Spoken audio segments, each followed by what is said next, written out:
Welcome to Glitch Cube. We're a gaming podcast, and each week we take a deeper look into the art of video games. I'm Christian. And I'm Chris.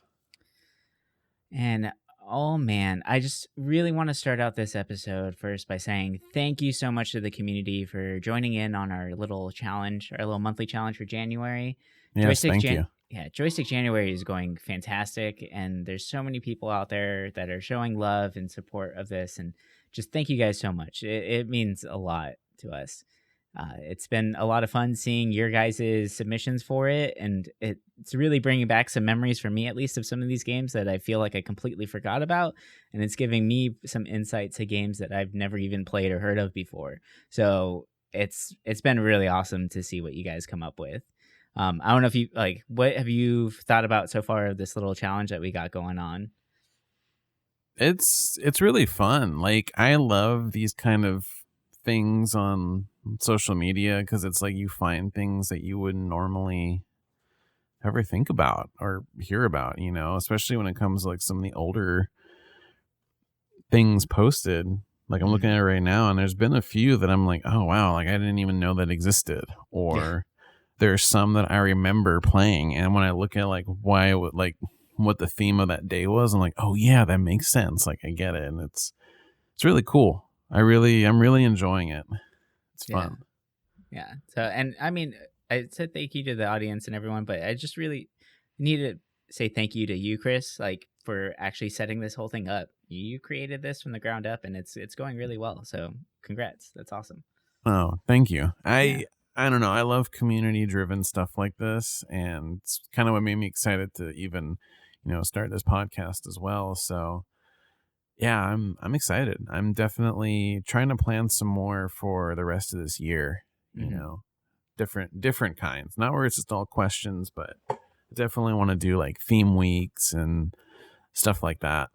Yeah, I think that would be really awesome. And with seeing how it's going so far, hopefully you guys get excited about it too, and you join in on the fun with us. So, yeah. Yeah.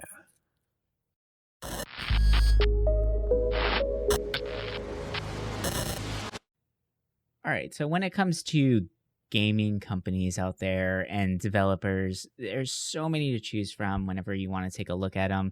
And there's so many different genres to pick from to kind of like specialize and really look into and take deeper dives in on them.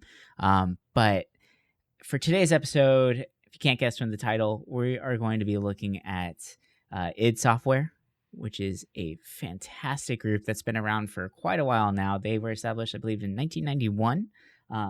But their beginnings start way before that. That is for damn sure. This company is insane for what they've made, and if you don't know what they've made, they pioneered first-person shooters. Like, they really pushed the envelope on this. They created this genre. They created so much, and there's so many things to contribute to these developers, and most specifically to John Romero and John Carmack. These guys are pioneers in the business through and through. Without them, we wouldn't have terms like deathmatch, right? Like, they are the ones that coined that term from the beginning, and we wouldn't have I mean, personally, I don't think we would have games as successful as like Halo or even PUBG or anything like that without the humble beginnings, or I would say quote unquote humble, because these guys aren't that humble, to be honest. Sort of humble beginnings of John Carmack and John Romero. So what's your experience with id Software games? So for me, I remember growing up and hearing about Doom. And of course, the first thing back in the 90s, everyone heard about Doom was how violent it was and all this. But I thought it looked super cool, from someone who was really in the Pokemon at the time and, more mellow stuff. I was really excited for it, and I was bummed because obviously it was on PC, and I had a PC back then, but I was too young to really, it's not like nowadays where kids like learn how to use a PC when they're like 4. Like back then it took some learning, so I didn't really get to play those games until a little bit later. But I remember seeing him being blown away because, the screen is scrolling and it's fluid, and it felt different because games up until that point, and the only kind of shooters you had were like Airplane, and Mhm. it very static. You were always in a car or an airplane of some sort. You never felt like you were physically there. But Mhm. with Doom, with Wolfenstein, you look at it and it's like your character feels like he's there taking on these people. And I just remember it being very mind blowing. Mhm. Yeah.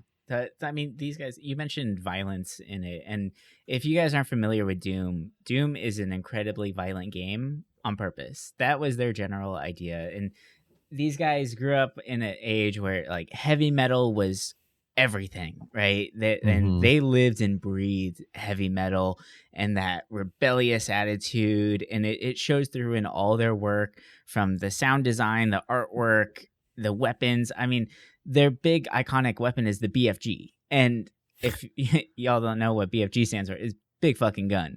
And that's exactly what it did. It was just a giant beast of a gun that just annihilated everything. And their main goal for these games was to put as much blood, gore, and fun and excitement into these things as possible and just pump it full of adrenaline. And it's funny because like, so we look at games now and we've all heard the whole arguments of, are games too violent? Are they inspiring people to, go out there and create these violent acts? Like even the Columbine shootings were blamed on games like Doom. Hmm. And those conversations weren't really happening until these kind of games were coming out, until it really like pushed the envelope on what they can put out there onto the screen. Everything was very like cutesy, and even id Software, like when they first got started, they made cutesy games because that's what developers thought people wanted, Yep. right? Until they got a taste for the gratuitous action, then they realize, never mind, I don't want that. I want more. I want something a little more gritty, more real, something that a little bit more adult in a sense, quote unquote adult. So these guys, they really, like I said, they push the envelope completely. And I think it's really important to kind of feel, get a mindset or an idea for where they came from as people, where the Johns came from, because their upbringing is what inspired all of their life choices. And I would say, without the way they were brought up, this game wouldn't have existed today. We wouldn't have Doom if it wasn't for their kind of traumatic upbringing, right? Doom was Hmm. bred from trauma, from from being rejected, from being pushed out to the edges of society. And it just like it's tough because I can relate to that, right? I think everybody here can. Yep. The whole idea of really appreciating something that other people just don't get it. They don't understand. And that's that counterculture mentality that it feels like we're pushing against society completely, but we're not. We're just we're showing love for something that gets us excited, and there's nothing wrong with that. So that's one thing that I really commend id Software for doing, is that they, no matter what, they stay true to their image and stay true to what they want. Now, did they burn bridges along the way? Did they kind of rub people the wrong way? Did they kind of screw people over? Yeah, a lot too. But it was a necessary evil to get what we have now and to kind of push the gaming industry into the direction that we are currently at and to make it as successful as it is today. So, first, I'm going to go into John Romero, right? Because he's the rock star. If you don't know what John Romero looks like, even today, he has basically, think about a heavy metal singer now in his like 50s. but still wearing the same clothes. He still rocks the tight black jeans, the black shirts, and he even still to this day paints his nails completely black. He has the long hair. Like, he's living that rock star fantasy, and that's never not been his image. That's just who John Romero is. Mm-hmm. And so growing up, John had kind of or it's going to get confusing if I just say John, because they're both Johns. So Romero, growing up, he kind of had a little bit of a troubled childhood, to be honest. His stepfather was abusive towards him. There's a lot of anecdotes and a lot of stories of his stepfather basically coming in the middle of the night and just beating Romero up while he's sleeping, even for something simple like not doing the dishes or just kind of lashing out against his stepfather. Now, to say Romero was completely innocent in that aspect, that's not true at all, right? He did go against a lot of the things that his stepfather tried to put in place. Did his stepfather go too far? Yes, of course he did. But it really pushed Romero to a different kind of mindset to really change the way he thought about the world. And that new perspective came out through Romero's artwork. Romero was a really good artist, or a great artist, and he still is, right? And one of his outlets were little comics that he would make. And as he grew up, they became more and more crude, a lot more gory, and just straight up just rude comics, right? And one of them that he made, I believe it's called Melvin. And it's so it's based on a child and a father, right? And basically it's how many different ways can the stepfather, or not the stepfather, how many different ways can the father basically just beat the kid up to a bloody pulp? And at first, like, this really kind of like scared a lot of his teachers around him and all that, but to his peers loved it. And they would even give him ideas of different ways in which Melvin would, meet his ultimate demise. And the more bloody, the more gore, the more vicious and outlandish it was, the more attention Romero got. And I feel like I'm not a psychologist or anything like that, but it's easy to make those connections in which you can say that Romero didn't get the attention and love that he wanted from his family life. So whenever he started getting attention from his peers, that's where he really began to thrive. And he fed on that attention. He wanted it, he needed it, and he kept pushing the boundaries more and more and more in that general direction, right? And once again, that's something I feel like we can all relate to. I don't know about you, but like, do you have anything kind of similar along those lines in which, like, growing up, maybe family, friends, someone just didn't really understand something that you were into and you kind of lashed out in a different kind of way? Yeah, I definitely can relate to quite a bit of it. And I can kind of see it, I can see myself a lot in kind of these views. And I remember, I felt like there was a certain point in my life where it went from that innocent like ideas and stuff, and then switched, to the darker, Mm-hmm. I don't want to say dark side, but it's like, Welcome to the dark side. basically you learn that, the life isn't like Candyland or the board game of life, so Mm-hmm. yeah, It's not all sunshine and rainbows. Yeah. regretfully. I mean, it can make it, but that'd be kind of a fantasy life. Yeah,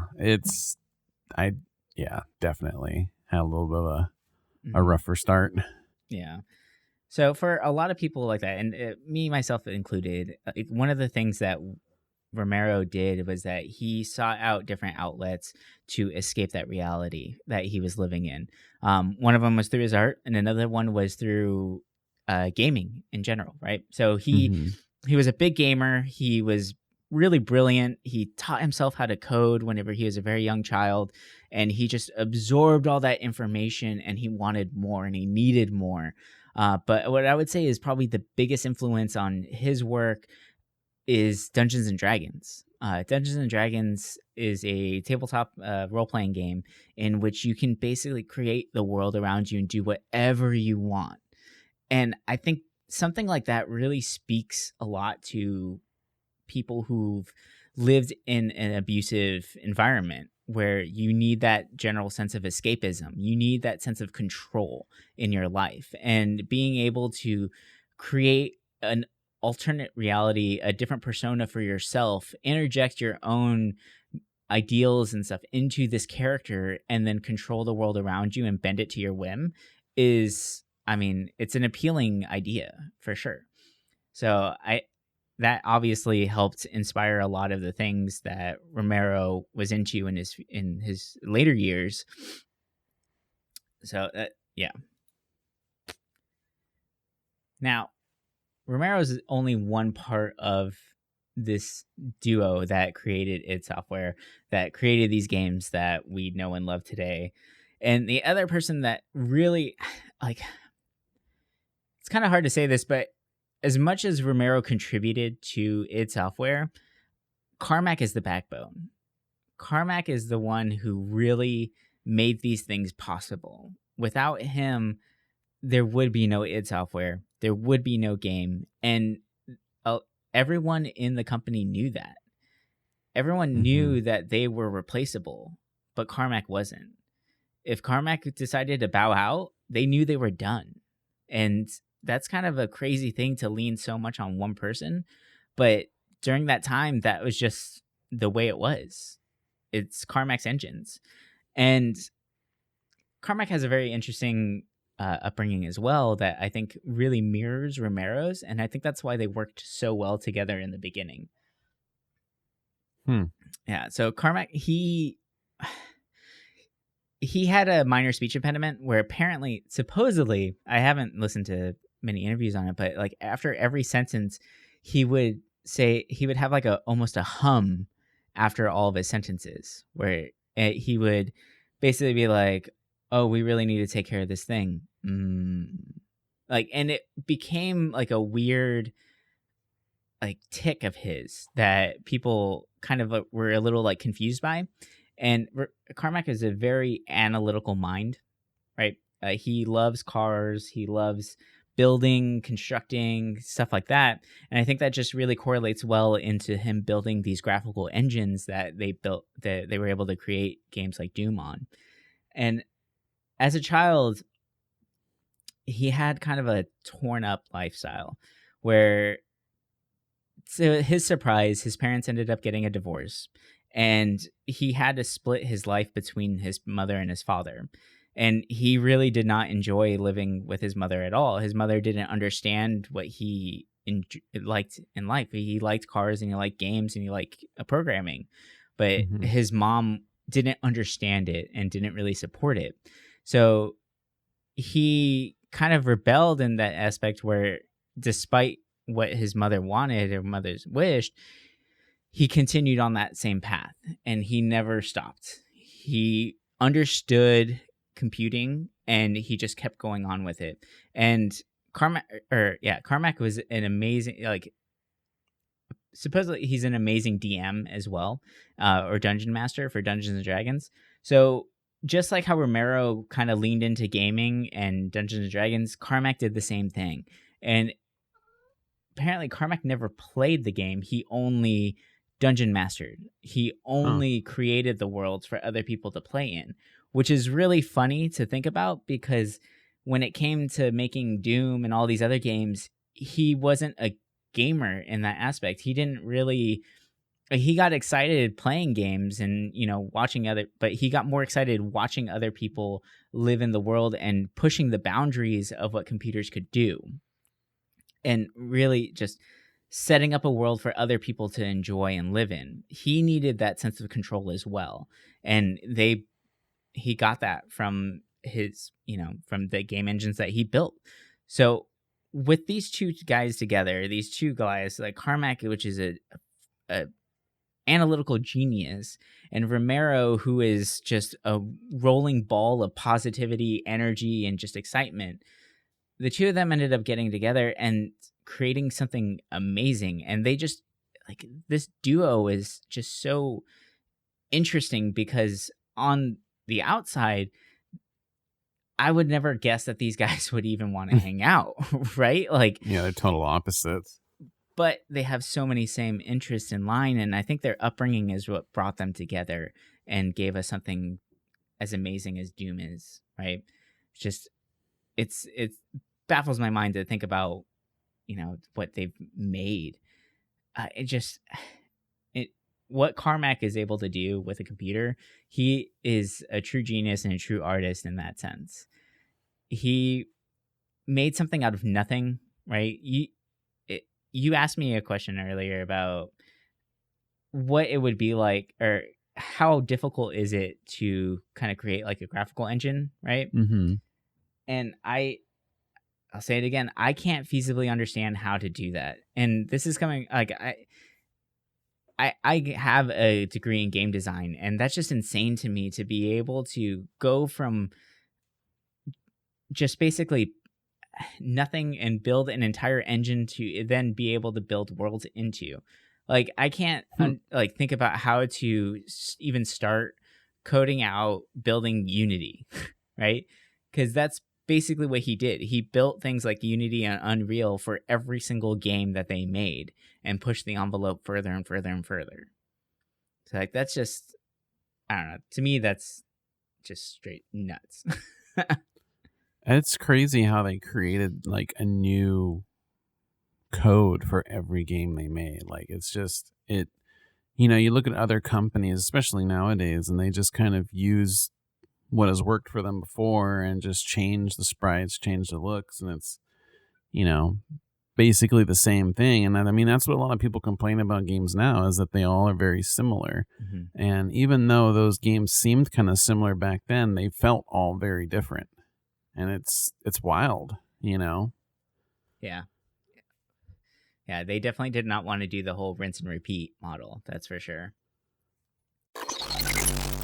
So now that we got a little bit in their like early life, I want to kind of touch on some of their early games at least, because I know later on id Software, it kind of switches gears a little bit. But in the early life, something that made them all come together in the first place was that they wanted to create like side-scrolling games on the PC, right? And because that had never been done before, it had always been like by frame by frame, kind of your typical games for that era. And they were so intrigued by Super Mario Brothers 3 that they wanted to try something like that on the PC. And at first they tried, I think it's Dangerous Dave. I forgot the original. Oh, the copyright infringement. And it was kind of interesting when you look at gameplay for it. Like back then, it was kind of like, whoa, this is kind of different, And then they were able to actually port Super Mario Brothers 3 onto the PC, which is wild. And I think you said you read something about like what they were able to do with it or how they did it. Yeah. So with Dangerous Dave and copyright infringement, that game was kind of developed. It was literally developed overnight.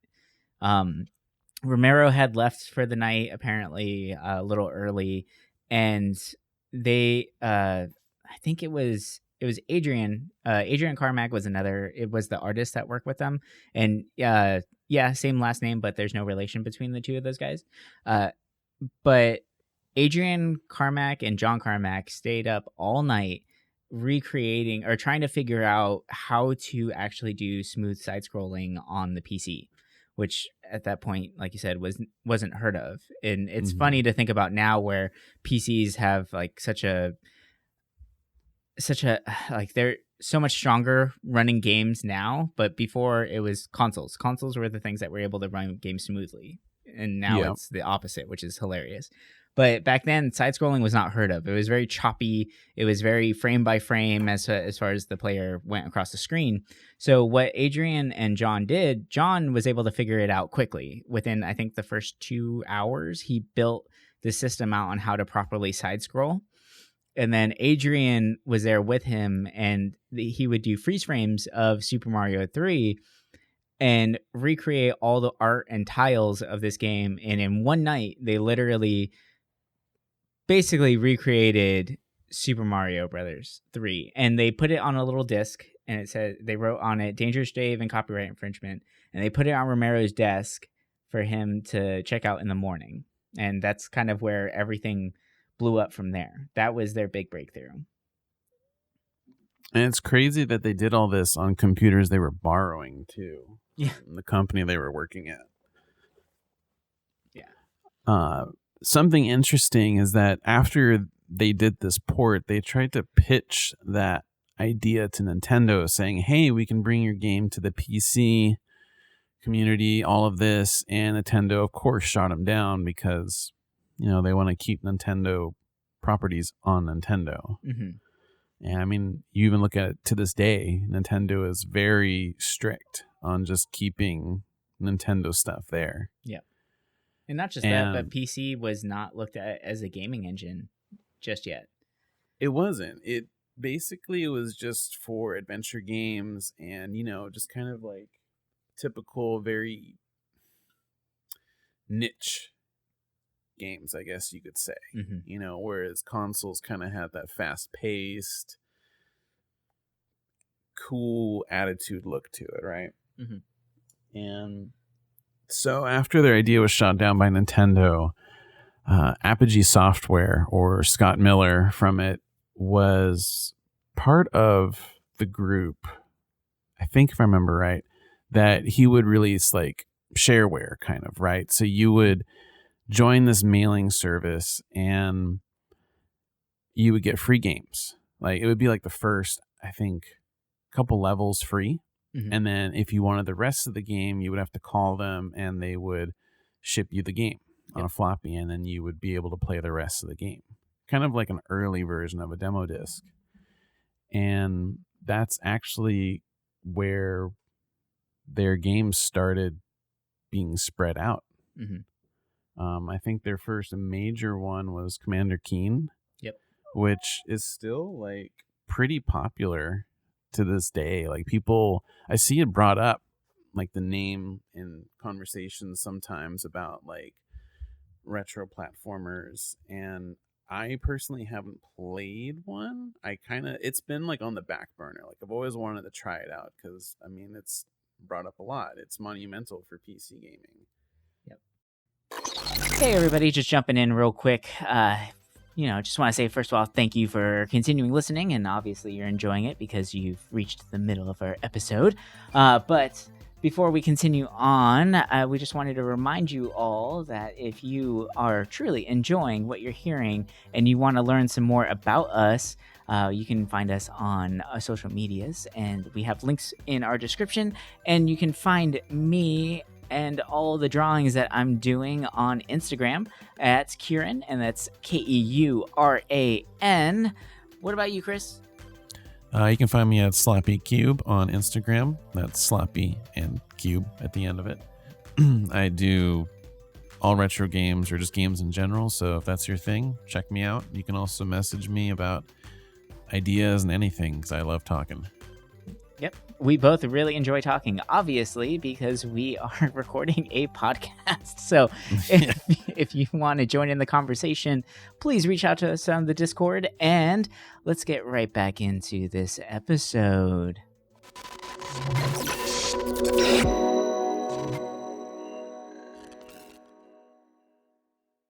After the success of Commander Keen, it was actually really big. Like they made, I think in the first month I was reading 30 grand, yeah, which is wild.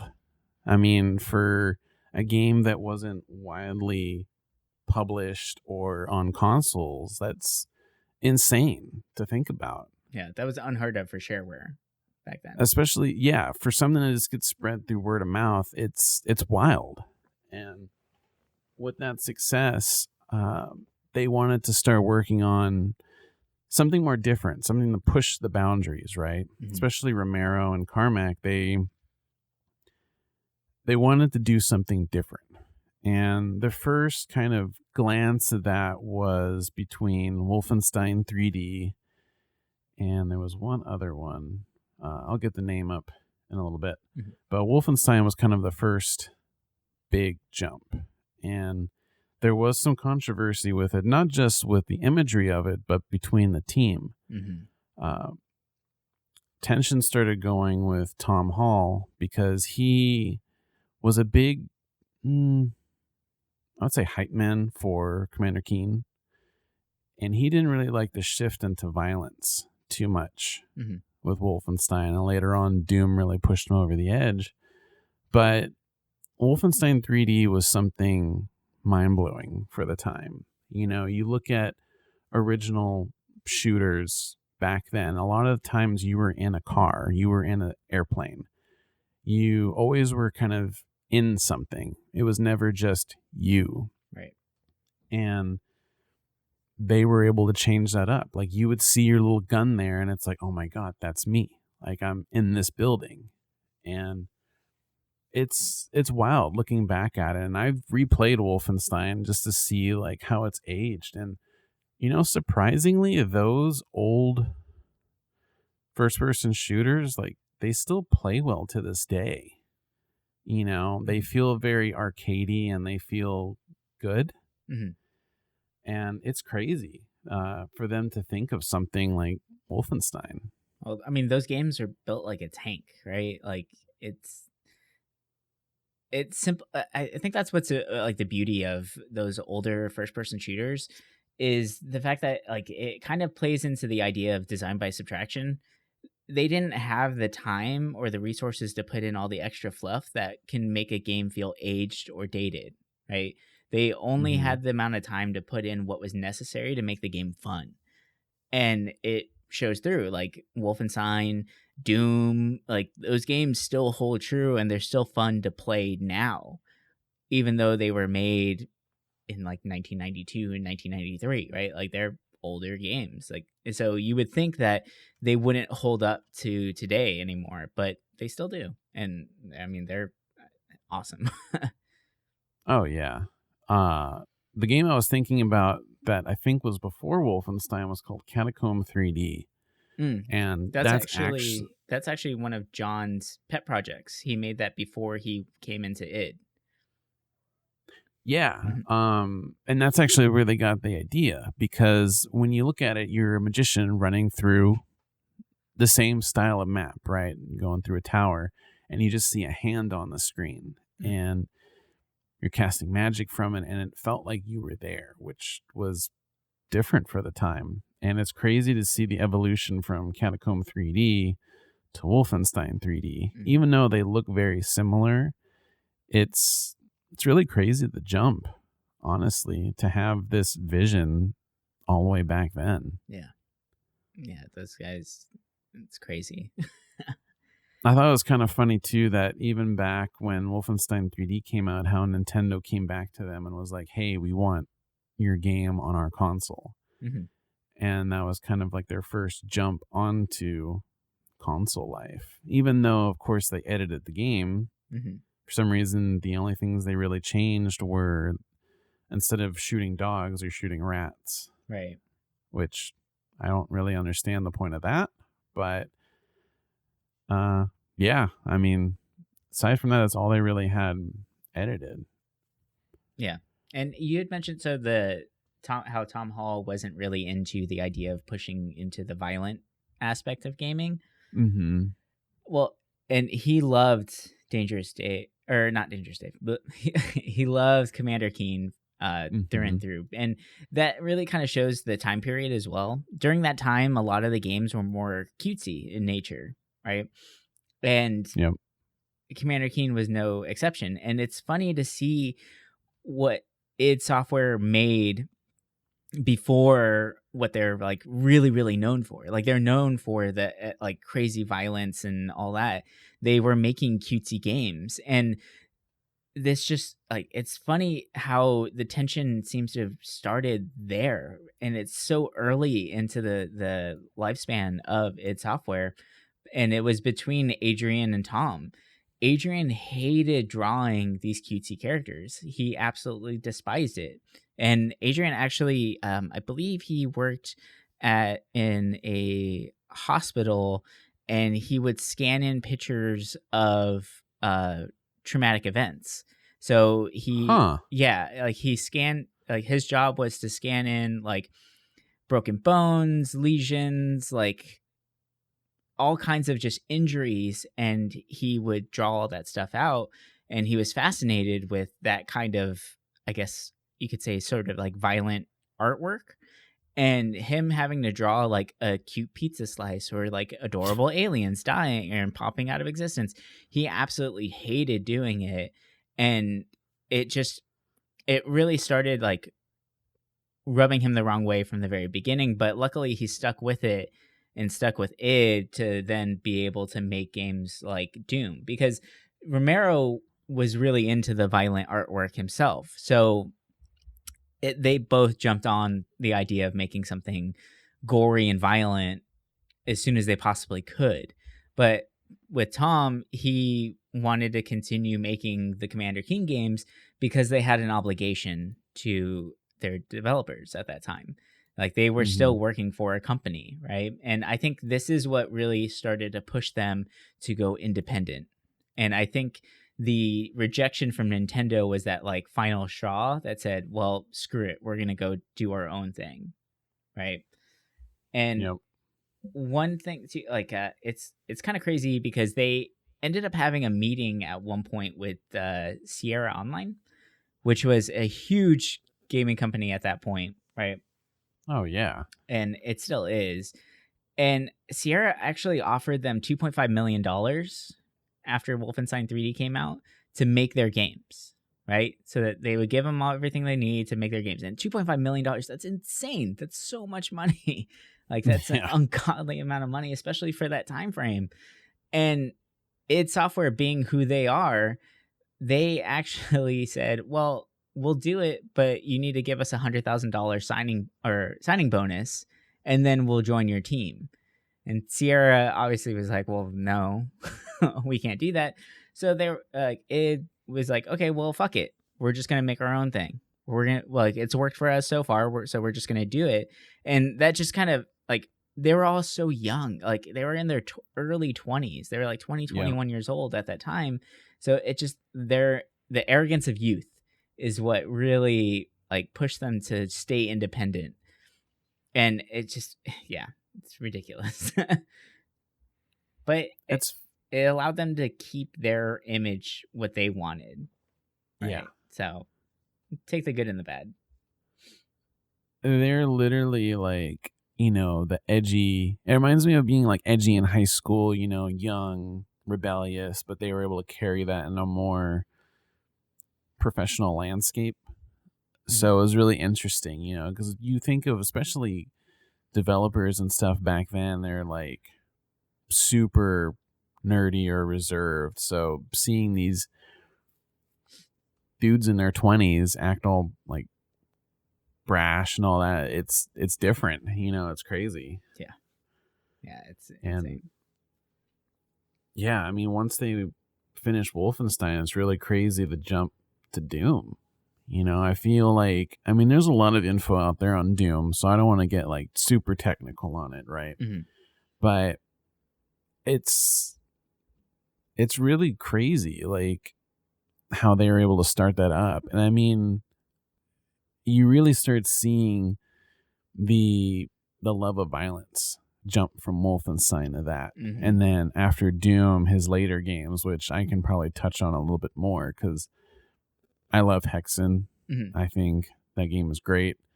Something that happened around the time Doom is there was another company that they were located in the same building. They were called Rogue Entertainment. Oh yeah.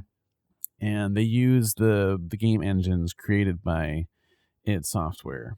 And for me, one of their games, which was I think their first, called Strife, Mm-hmm. that I remember playing that maybe probably like 2000, 2001, and I was blown away by it. I know people are able to do crazy things with the game engine of Doom, Mhm. but Strife was so cool because it included RPG elements into this FPS, and it felt so different for the time. And I mean, you can get it on Steam now, and it looks great. It's kind of cleaned up, but seeing the mods of Doom and its engine into other things, it's wild, you know? And Romero liked that. Like, he wanted to see what people would do with the Doom engine, Mhm. and he would go and play it and talk about it too. Like, he would hype up these modded versions of his engine. And I mean, there's a lot of games out there that take the Doom engine and do something different with it. Well, so that kind of feeds into something really interesting as far as game development goes. So Carmack was a firm believer that the code should be available for the players. Mm-hmm. He refused. He would get furious if anybody mentioned copywriting their engines. And he released everything to the player. He allowed them to like break into the code completely, tear it apart, and do all that. And like it's how we mentioned earlier that it coined the term deathmatch and things like that too, right? Like another thing that they are known for is the modding community and Mm-hmm. and allowing that to breed and be something that it is today. Now we look at mods. Mods are everywhere. Look at Witcher. Look at Minecraft. Minecraft is like the most modded thing ever, right? And it's beautiful because it allows children and like game enthusiasts to learn how to code and kind of push the boundaries of things, just like how Carmack was able to do it whenever he was younger. Because that's what he did. He took games, he broke them apart to figure out how they worked, and then he put them back together the way he wanted. And he wanted to keep that spirit alive. So that's why he released the source codes for all of their engines every single time. And a lot of these companies were then able to use it and grow it and like change things up to and build their own success stories off of its success. It's crazy. Yeah. It like back then, like it's just wild that they were willing to do that. But Yeah. But and you can see it too, like in that era, like how many games have that same look and feel to it. Like there's so many out there that I feel like no one really even talks about. mhm. I just randomly look through games of that era, and it's like, oh, here's another game that looks just like Doom. Is it any good though? It's crazy. Yeah. And to say that they wanted to do it just purely for the joy of releasing the source code and seeing what other people can make, it's not entirely just that. Like they were getting a lot of money from it as well, because in order to get the full code and be able to mod these games, you had to buy the game. That was their big thing. Like if you buy a copy of Doom, then you're able to then, continue modding it. Because the original shareware version of it, you couldn't actually mod that. It wasn't Mm. allowed. So that was one of the things too that they did. So they released it in spirit, in like the right mindset of continuing the growth of the medium and the form of the art form of gaming in general. But they kept success in mind because like they wanted to be successful. They wanted to be those little they wanted to live out their rock star lifestyle. Another cool thing about the Doom code is that it can literally run on everything. Mm-hmm. Like you can play it on calculator, you can play it like any electronic device that even has a little screen, you can practically play it. And it's cool that they created an engine that, can be played on everything. Like, it's wild. After Doom came Quake, and I feel like Quake kind of just how they revolutionized FPSs, they kind of revolutionized multiplayer. It really brought a new game changer to the whole gaming industry. Mm-hmm. Yeah, it's. I think Romero is famous for coining the term of well, he did it with Doom, where he said Doom was going to lower productivity around the world, Mm-hmm. and at that time, it can be said that it did. And not only around the world did we see people become completely enthralled and infatuated with the game Doom, and dump countless hours and start creating LAN parties and turning their basements into basically Doom and Quake tournament areas, right? It also kind of it messed up the flow of the work. Hmm. It messed with the workflow of id Software as well, because everybody in the studio was playing these death matches. They became obsessed with playing the game more than developing the games, and I think this is what has been contributed or said to contribute to the overall kind of spiral, the downward spiral of id Software. Because it's Mm-hmm. crazy to really think about. Like you look at what, like, we've only touched on like, we can go into so much more detail on all the things that id Software has done for the gaming community and all the things that they've created and just pioneered along the road, things that we just completely take for granted, like ray tracing and online multiplayer and just all of those things, modding, everything, right? And for some reason they're not really like a household name anymore. And that kind of speaks to the hubris of id Software. And it's from the very beginning, it's even in their own name, right? Like it's the name kind of has like a double-edged meaning behind it, right? Like id Software, it's was it Ideas from the Deep, right? That was the original, Yeah. that's the original meaning behind it. But id is also ego whenever it comes to, from a psychological standpoint.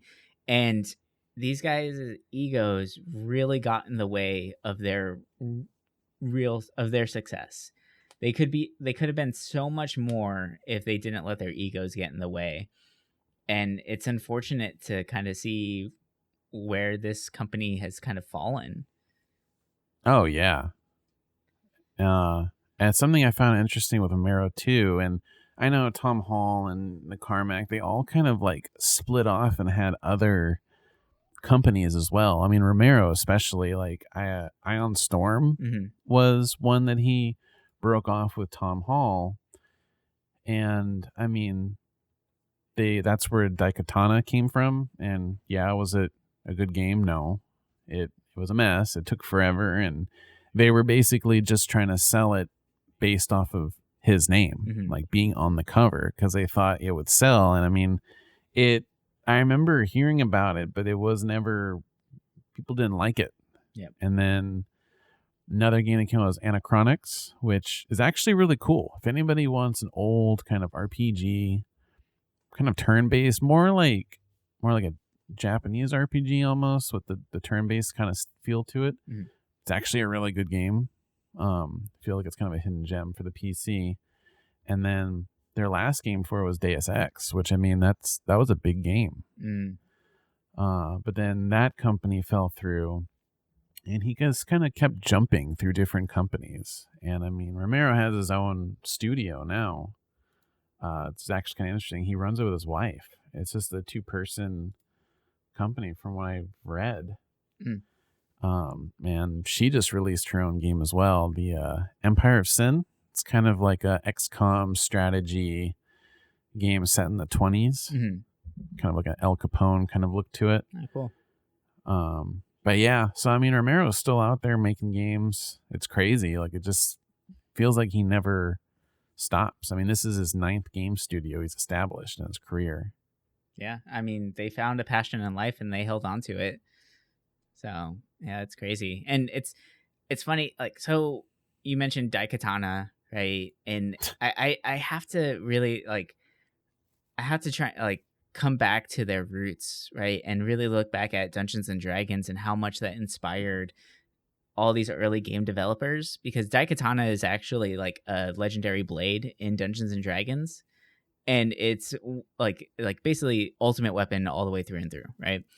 And it's one of those things that Carmack ended up giving Romero at one point in the game, and it was Romero made a deal with the devil in their Dungeons and Dragons game, and got the Daikatana blade. But Oh God. in order to do that, his character, whose name was Quake, had to give the devil the Hell Cube, which is from Quake, in order to get Mm-hmm. the Daikatana. So all of these things really stem back. It's almost as if Carmack had like a weird peek into the future. This world that he built, his little like campaign that he built. Little is not the right word for it. This thing is grand and huge. They played it for like years and years and years. Like all those things influenced Carmack's and Romero's decisions and naming conventions and things like that in the real world. And that just speaks to the more aspect of how much they needed that sense of control. They were able to control their world in D&D, and they wanted to bring that to real life and bring it out and pull it into their own lives, right? Like, Mm-hmm. so it's crazy. I mean, where they came from, broken homes and divided up friendships and just like short-lived acquaintances, I would say. And that's still going to this day, where their success and their own personal egos, their own id, gets in the way of them maybe even making something a little bit more, right? Something more grand, more huge. Like to say that what they've done isn't huge is a gross understatement on everything that they've been able to contribute. But one can only speculate like how much more they could have done if they kind of humbled themselves a little bit. When you let that consume you, it's easy to get overtaken by it. With that, like later on, like their later games, they got Heretic, Hexen. I remember Hexen on the N64 was pretty good too. Mm-hmm. It was definitely one of the darker games on the console. And after, I think it was 96, Romero left id. Mm-hmm. And the only person that stayed the longest was John Carmack. He stayed till 2013. Yeah. Which was a pretty long time when you think about it. Like, that's more than a decade. Yeah. There's seen a lot of people in charge, and a lot of people have switched out. And you can definitely tell, like, once it kind of got bought by ZeniMax, they kind of changed. And once Romero left, I mean, you can tell, like, the attitude just left. Mm-hmm. The games. Like, I look at Rage and I look at all of the games released after, and they just don't have that same in your face, like, crazy feel to it, right? And I mean, even the new Doom games, like I love Doom 2016. I'm currently playing through Doom Eternal. Mm-hmm. And I'm loving it. Like, it has that great feeling. It makes you feel like a badass, and it's like it captures that Romero attitude very well. But I still feel at times like it could use more, like if he were to actually like put his badassery on it, it would be even better. Yep. Yeah, it needs that kick in the nuts, as Romero would probably say. Well, as the advertising campaign for Daikatana, it was John Romero's about to make you his bitch. Yeah. I mean, if someone can get away with putting that in a magazine, like I remember that ad in a magazine, and I was younger, and I'm like, what is this? I was like, what is going on? But, and then, looking at it now, like that, I can't, it's crazy to think that was in a magazine. Like, he literally thought that he could be like the most badass person in gaming, like the gaming community. I mean, for a while there he was, but I guess he just kept trying to ride that wave, and over time, like everything, people grow up, and it's not quote unquote cool anymore. But and the fact that he kept burning bridges along the way, there's only so much you can do. So yeah, it's tough. It's crazy though to think like that company, id Software, started so small and then ended up getting bought by ZeniMax, which also owns Bethesda. And then just this year, or last year in 2020, it was bought by Microsoft. So I mean, think about starting a company with 3 of your other friends, and then a couple decades later, boom, you're bought by one of the biggest companies in the gaming industry. It's crazy. which is hilarious to think about because when Doom first came out, Bill Gates thought about buying id Software. Imagine. Yeah, they even did like a full big press conference with it too, where I guess uh id is what made Windows a potential gaming service, right? With the Hmm. DirectX, I believe, is what they were porting into the Windows servers. Oh, Yeah, yeah. yeah, and they, if it wasn't for Doom, that wouldn't have been possible. Or I mean, it would have been done, but it probably wouldn't have been as successful as it was because Microsoft actually rode on the coattails of the success of Doom, and it now, I mean, Windows is a huge gaming platform. We're able to play anything we want on those things, and that's all thanks to id Software. Yeah, it's cool seeing like companies try to like keep that old Doom style going too. You know, it's definitely they're definitely a company that's always going to have inspiration in gaming now, and I don't think it'll ever go away either. Mm-hmm. Well, this has been our, I guess you could say, a little love letter to id Software. Like we wanted to do a deep dive on a company for a while now, and it just kind of felt right to do it on id first, uh, just because of the amount of groundbreaking work that this company has done for the world of gaming. And there's plenty of other developers out there that have really pushed the boundaries and really just set the standard for what gaming is today. But I feel personally that id is at the top of that list. They paved the way for so many companies, and we felt it right to just say this is our little way of saying thank you for all the work that they put in. And just, yeah, just amazed by how much they can do and how inspirational their life story can be, and if you take certain snippets of it, right? Yeah. Oh yeah. I mean, I when I was doing my research on some of this, like it almost inspired me. Like I was like, damn, like I really kind of want to learn how to code and make my own game at this point. Like it's crazy how inspirational it can be as long as you don't let the rock star life get in the way of it. Yeah, it's a story on humility, and it's really important that we continue to stay humble no matter what you're doing. Doesn't matter how good you are at Mm-hmm. something, just stay humble, right? I think that's the biggest Exactly. takeaway from id Software. So I think that's going to do it for us for this week. Before we sign off here and do our little final closing statements, do you have that wonderful, that juicy, that gory, that horrific question of the week? Were you or anyone you know personally attacked by Doom? If so, please let us know. But no, Please call 1-800. yeah. Do you, what do you all think of early FPSs like Wolfenstein, Doom, all of those old kind of things? Do you like them? Do you still enjoy them? Did you not like them? Like it's always interesting seeing people's takes on these kind of shooters because for a long time I felt like I hated them, but now I actually really love them. Mm-hmm. Same.